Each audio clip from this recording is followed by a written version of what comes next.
Hi guys, this is O-level chemistry, paper 11, November 2021, question 21.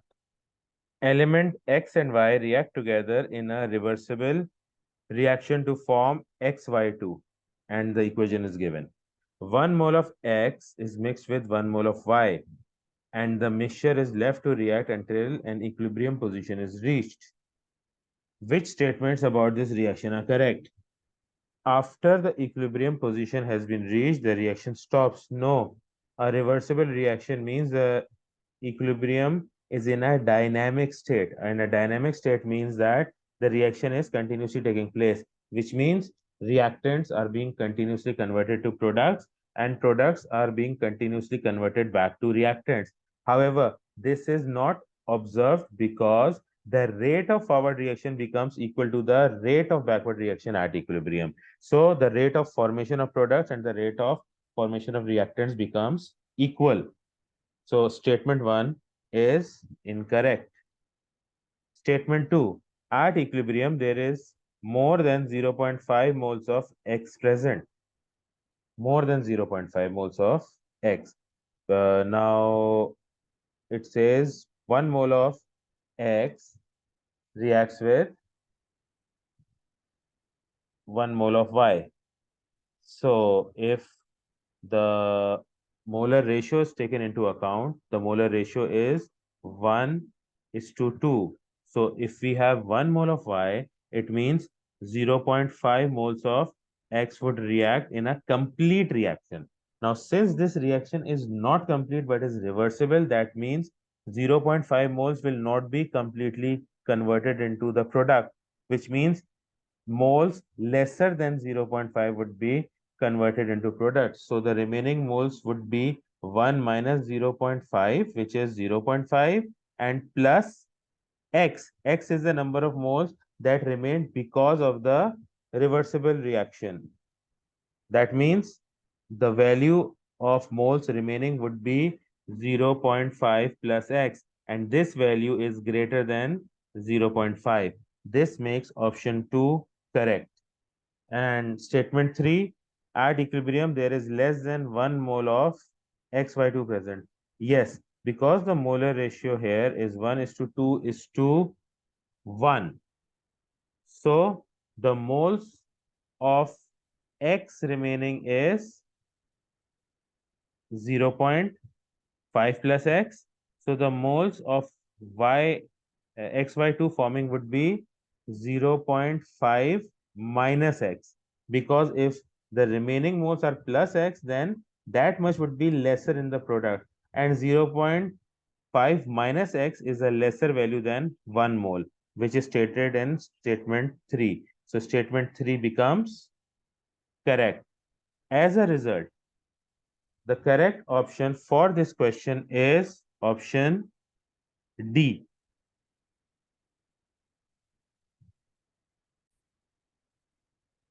Question 22. Two solutions are prepared. Solution P is 0.05 mole per dm cube HCl and solution Q is 0.1 mole per dm cube butanoic acid. So solution P is that of a strong acid and solution Q is that of a weak acid. A 2 centimeter strip of magnesium ribbon is put into 100 cm cube of each solution. Fizzing is seen in both solution, but the fizzing is faster in solution P than it is in solution Q. Obviously, solution P is a strong acid. Solution Q is a weak acid. Which statement helps to explain this observation? Magnesium reacts with solution P to form a salt but does not form a salt with solution Q. No, it forms a salt with both the solutions because acid plus metal results in the formation of salt plus hydrogen gas. So, statement given in option A is incorrect. B. More particles are dissociated in solution P than are dissociated in solution Q. Yes, P is a strong acid. A strong acid is completely dissociated. Q is a weak acid. A weak acid is partially dissociated. So this statement is correct. C. Solution Q contains a stronger acid than P. No. Solution P contains a stronger acid than Q.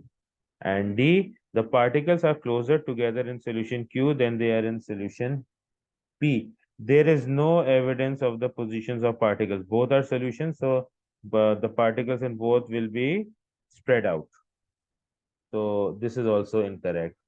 As a result, option B is the correct option for this question. Question 23. Which compound can be formed by precipitation? So, if you're talking about a salt being formed by precipitation, that means it needs to be insoluble. Let's look at the solubility of these salts. NaCl. All sodium salts are soluble. So, NaCl is a soluble salt. Potassium sulfate. All potassium salts are soluble. So, this is also a soluble salt. Next, calcium nitrate. All nitrate salts are soluble. So, this is also a soluble salt. And D is lead sulfate. Lead sulfate is an insoluble salt. And then when we obtain this by its formation, we can precipitate it because it will not be dissolved in water. So this makes option D the correct option for this question. Question 24. In a neutralization reaction, which change in particles occur? A. Atoms to molecules. When we have atoms being converted into molecules, this is basically formation of a substance. This is not neutralization. So this is incorrect. In B, we have ions converting into molecules. So if we remember, H positive ions from an acid react with OH negative ions from a base in a neutralization reaction, resulting in the formation of H2O.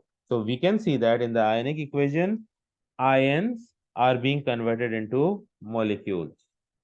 So this is correct. Next, atoms being converted into ions. Now, when atoms are converted into ions, if it is a positive ion, that means loss of electron is taking place. And if it is a negative ion, that means gain of electrons is taking place. So this is a redox reaction, not a neutralization reaction. And ions being converted into atoms is also a redox reaction because if negative ions are converted into atoms, it is oxidation, and if positive ions are converted into atoms, it is reduction. So both of these are examples of redox reaction. So this makes option B the correct option for this question. Question 25. In order to decide which would be the better nitrogenous fertilizer, a student calculates the percentage by mass of nitrogen in both ammonium sulfate and ammonium nitrate. Which row gives the correct result? So they are asking us the percentage by mass of nitrogen. So let's calculate that in these two nitrogenous fertilizers or salts, ammonium salts. Okay, ammonium sulfate. The formula for ammonium sulfate would be NH4 taken twice, SO4. So now in this, we have 2 moles of nitrogen. So 2 moles of nitrogen. The mass of 1 mole of nitrogen is 14. So this would be 2 into 14 in the numerator, and we would have the MR in the denominator. The MR would be 2 into 14 plus 4 to the 8 plus 32 for sulfur plus 16 into 4 for oxygen. And this value multiplied by 100 would give us the percentage. So 14 to the 28. So in order to calculate the percentage, we have 28 divided by, if we total all of the values in the denominator, this comes to 132. And when we multiply this ratio by 100, we are left with a percentage value of 21.21%. So this is for ammonium sulfate. Next, let's do ammonium nitrate. Ammonium nitrate, the formula is NH4NO3. Now we do the same thing. We have two nitrogens in the numerator. So 2 into 14 goes in the numerator. And then the denominator, again, we have two nitrogens. So 2 into 14. Then we have 4 hydrogen here and we have 3 oxygen. So 16 into 3. And this value should be multiplied by 100. When we solve the calculations, so we have 28 in the numerator, we get 80 in the denominator, and when we multiply this ratio by 100, we are left with a value of 35.00%. So now let's look at our options. Options for percentage of nitrogen ammonium sulfate, we have 21.2 present in options C and D. So one of these is the correct option. And now percentage by mass of nitrogen in ammonium nitrate is 35, which is there in option C, making option C the correct option for this question. Question 26. The manufacture of sulfuric acid by the contact process involves the use of three different raw materials. Yes, we need sulfur, we need air, and we need water. These are the three different raw materials that we require. How many of these raw materials are elements, how many are compounds, and how many are mixtures? So, sulfur is an element, H2O is a compound, and air is a mixture out of which we utilize oxygen. So, one of each. So, based on this, option C has one element, one compound, and one mixture present, making option C the correct option for this question. Question 27. The diagram shows part of a periodic table. Which two letters represent elements that can react together to form covalent compounds? If we look at the periodic table provided to us, W is calcium, X is copper, Y is sulfur, and Z is fluorine. So now calcium and copper are metals. They will not be forming covalent compounds. They would be forming ionic compounds. So we're left with Y and Z, sulfur and fluorine. We know that a compound of sulfur and fluorine exists, SF6, in which sulfur forms six covalent bonds with six separate fluorine atoms. So all of these bonds are covalent bonds. So this makes option D the correct option for this question. Question 28. Which statement about elements in the periodic table is correct? Elements at the left hand side of the periodic table are more metallic than those in the same period near the right hand side. Yes, the metallic character decreases along a period, or the non-metallic character increases along a period. So this statement is correct. B. Elements at the top of the group lose electrons more readily than those in the same group that are lower in the periodic table. No, loss of electrons becomes easier as the size of the atom increases, because the electrons in the outermost shell move further away from the nucleus, therefore are held less firmly by it. So loss of electrons becomes easier down the group. So this statement is incorrect. C. Elements in the same group of the periodic table have the same number of completed shell electrons. Same number of completed shell electrons. No, no. Elements in the same group. We are descending the group. The number of shells is increasing as we go down the group. So the statement is wrong. D. Elements in the same period of the periodic table have the same number of electrons in the outer shell. No, the number of electrons in the outer shell keep increasing in moving along a period.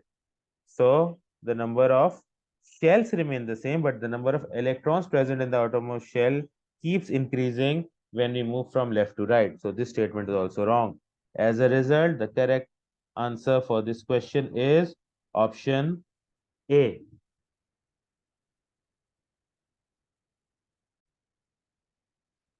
Question 29. Which statement about the properties of elements in group 8 of the periodic table, helium to xenon, is correct? Okay. Argon reacts with iron to form a compound. No, argon does not react. Helium is less dense than air. Yes, it is the second most least dense gas that we have after hydrogen. So yes, it is less dense than air because air is a mixture of different gases. C. The elements change from gas to solid down the group. No, if you look at groups 1 and 2, all elements are metals and are in the solid state. So they're not changing from gas to solid. D. The elements exist as covalent molecules.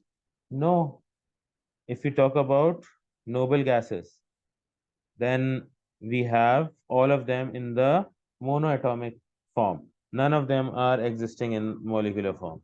Okay, now we are supposed to consider group 4, sorry, not group 4, group 8 of the periodic table. So option C, the elements change from gas to solid down the group. I gave the example of groups 1 and 2, but we are supposed to take the example of group 8. So let's look at that as well.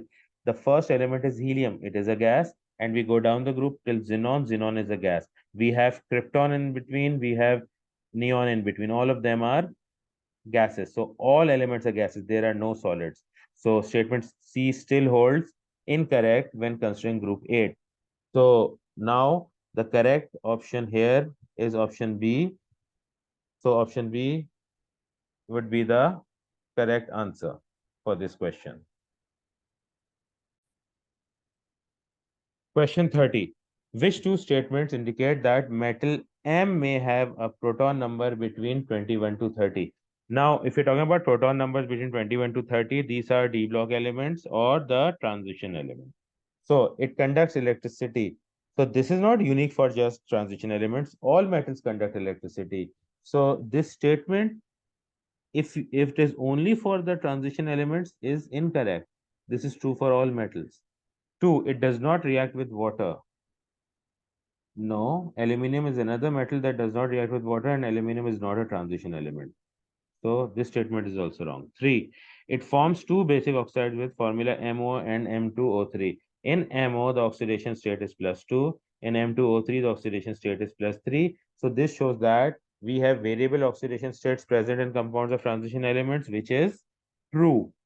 Whereas if you look at group 1 or group 2 metals, or even aluminum in group 3, they have a single oxidation state, which is the same as the number of their group. All group 1 elements have a state of +1, all group 2 elements have a state of +2, all group 3 elements have a state of +3, whereas transition elements have variable oxidation states.